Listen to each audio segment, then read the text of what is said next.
So students, before going to the types of lasers, we'll have to be familiar with three definitions. That is, first one is population inversion. So what is population? Population means the number of atoms per unit volume that occupy in a given energy level. That means simply how many atoms exist in a given energy level is called the population of that energy level.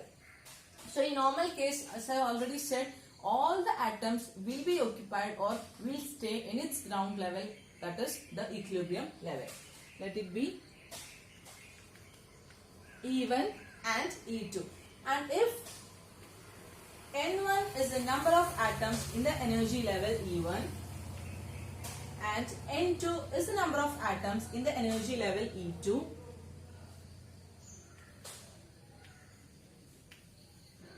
as we have already said, in the normal distribution case, more atoms will exist in the lower energy state because it is the equilibrium state, and a lesser number of atoms exist in its high energy state, which may be due to induced absorption, spontaneous absorption, etc.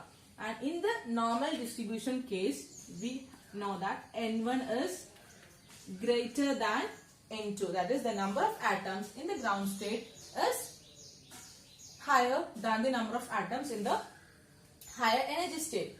Now, population inversion means for a laser action to occur, we need more atoms in its higher energy state. As we have seen, the higher energy state atoms get de-excited to the lower energy state by releasing photon, and that is necessary for a laser action to take place. So the inverted state or the population inversion means by using external methods, if the number of atoms in the higher energy levels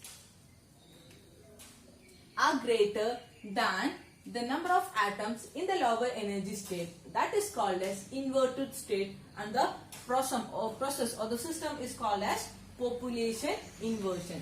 Simply here N2 will be greater than N1, and this population inversion is one of the most important process that should be required for a laser action to take place. Simply, the more atoms should be occupied in the high energy level, that is the non-equilibrium state, and this is obtained using extra or external phenomenon. Now we will see another word that is used, that is pumping. Pumping means, as I already said, the atoms will exist in its ground state, so it should be excited to the higher energy state. That is the extra methods that we are using for pumping or for exciting the atoms in the lower energy state to the higher energy state is called as pumping. That is, we are pumping atoms to the higher energy state. And the different types of pumping are there. Simply just be familiar with all this: optical pumping, electrical discharge. You can use optical pumping for exciting atoms to the high energy state, and the same way electrical discharge is another method for exciting the atoms to its higher energy state. So pumping is a phenomenon to obtain population inversion.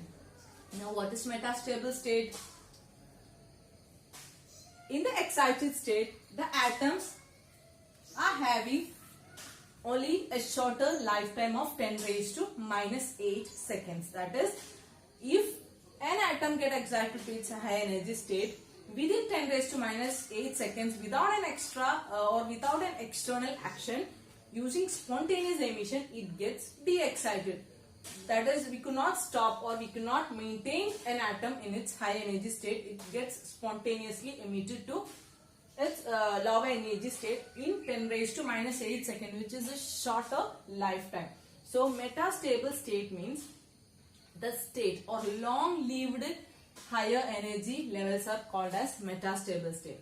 So for population inversion to occur, more atoms should be occupied in the higher energy state, so that we already need a energy level which is having a larger lifetime. So metastable state are having a lifetime in between 10 raised to minus 6 seconds to 10 raised to minus 3 seconds simply to occupy atoms in the high energy state, and this is called as metastable state.